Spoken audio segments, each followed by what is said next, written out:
Welcome মসজিদ জামেক সুলতান। এটা হচ্ছে কুয়ালালামপুরের অদূরে মসজিদ, রেল স্টেশনের পাশেই, যেটা ইন্ডিয়ান মসজিদ নামে পরিচিত। এই মসজিদের অনেক ইতিহাস রয়েছে।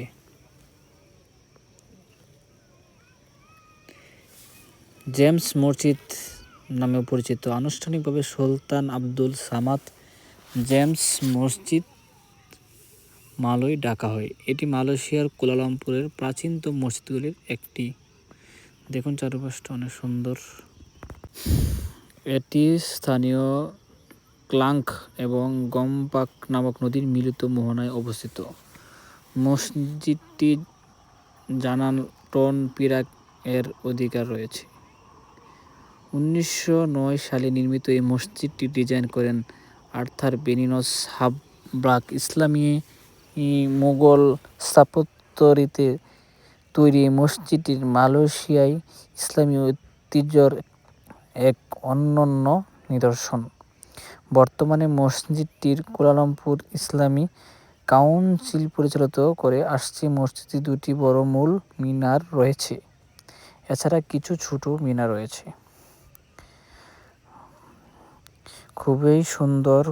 খুবই সৌন্দর্যবোধক এই মসজিদটি, যেটাকে ইন্ডিয়ান মসজিদ নামে পরিচিত বেশি।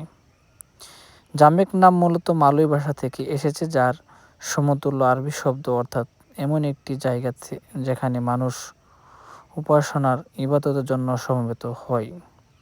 এটি স্থানীয় কাছে শুক্রবার মসজিদ হিসেবে পরিচিত এবং ইন্ডিয়ান মসজিদ হিসেবে পরিচিত। মসজিদটির পাশে দেখুন নদীর পানির সুন্দর স্রোত এবং খুবই সুন্দরভাবে সাজানো এই মসজিদ। পাশাপাশি আরও প্রচুর বিল্ডিং দেখা যাচ্ছে চারপাশে। দেখুন আপনারা, যারা ভ্রমণ করতে যায় তখন তারা এই মসজিদটা অবশ্যই ঘুরে আসে এবং ভ্রমণ করে। মসজিদের ভিতরে অনেক সুন্দরভাবে সাজানো গোছানো এই মসজিদটি এই কুয়ালালামপুর শহরের একটি প্রাণকেন্দ্রে অবস্থিত। সবাই মসজিদে আসবেন।